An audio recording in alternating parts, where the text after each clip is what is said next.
Hi guys, I'm Paul. I have a ridiculous story to tell you today. I have a lot of creative friends who I think get too easily defeated by criticism, and this is a story about the time when I really kind of first learned that it doesn't matter at all if people think you suck or not.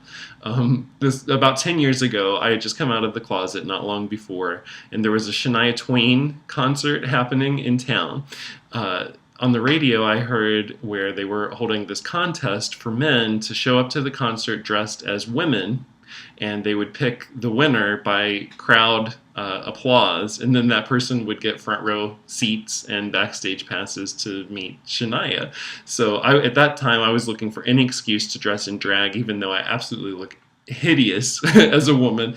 I was obsessed with drag queens and I just wanted to be a pretty girl. I couldn't pull it off, but whatever. So anyway, I went and got this whole trashy ensemble. It was like a mini skirt and a halter top, fake nails. I love Dolly Parton, so I was kind of taking my cues from her as to what women should look like. And all this makeup and false eyelashes, I just went, overboard. And I think Dolly was one of the few country concerts I'd ever been to, and there are always lots of drag queens there, so I figured that it would be fine.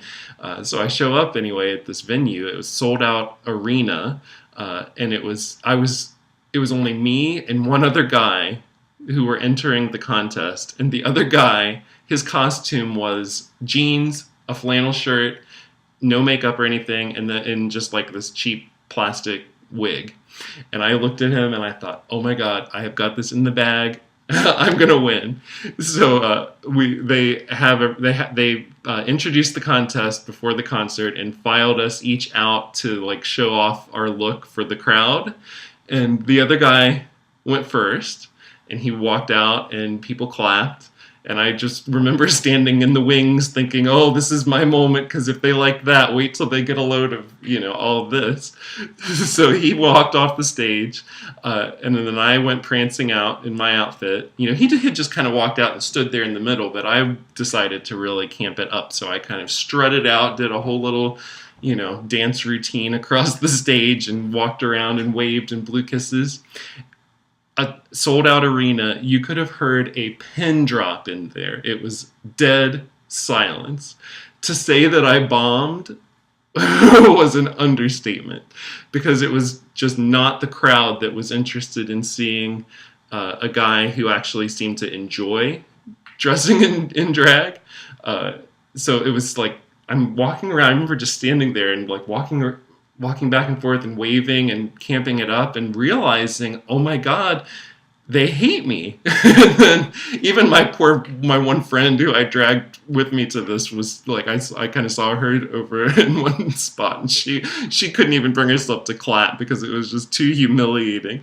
And then they started to boo one person and then another, and then all of a sudden a sold out arena was booing me as I stood there in front of them dressed in drag.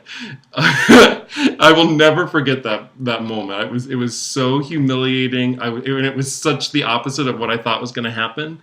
And then when I walked off stage, the DJ who was hosting the contest just kind of shook his head, hung it in shame, and they went out and announced the other guy won.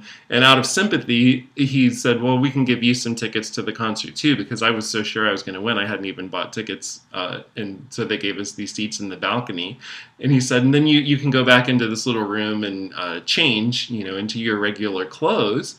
And I was like, what? Well, didn't bring anything else. I was just planning on wearing this. And the DJ's eyes got really big and was like, what? No, you don't want to go. I wouldn't go out there, wearing that. And I said, well, I'm already here.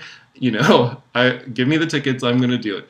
So much to my poor friend's disappointment, I stayed in drag the whole night. We went and took the seats, and I just thought, well, I've already bombed as hard as you could possibly bomb. This night isn't going to, get any worse. And so we're just going to make the best of it and have fun. And I just look back on that time now, and I really do think that was such an important moment for me, because when I was growing up, I was such a people pleaser. I wanted everybody to like me. I wanted to make everyone happy.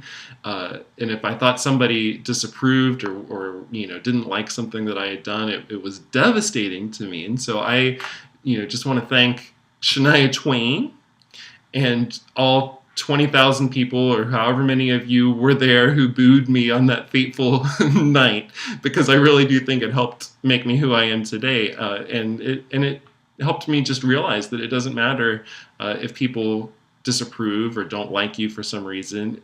Even though all these people were booing me, I knew in my heart that I was right and they were wrong, damn it. And that's just how I've learned to look at those things, because you can't make everyone happy.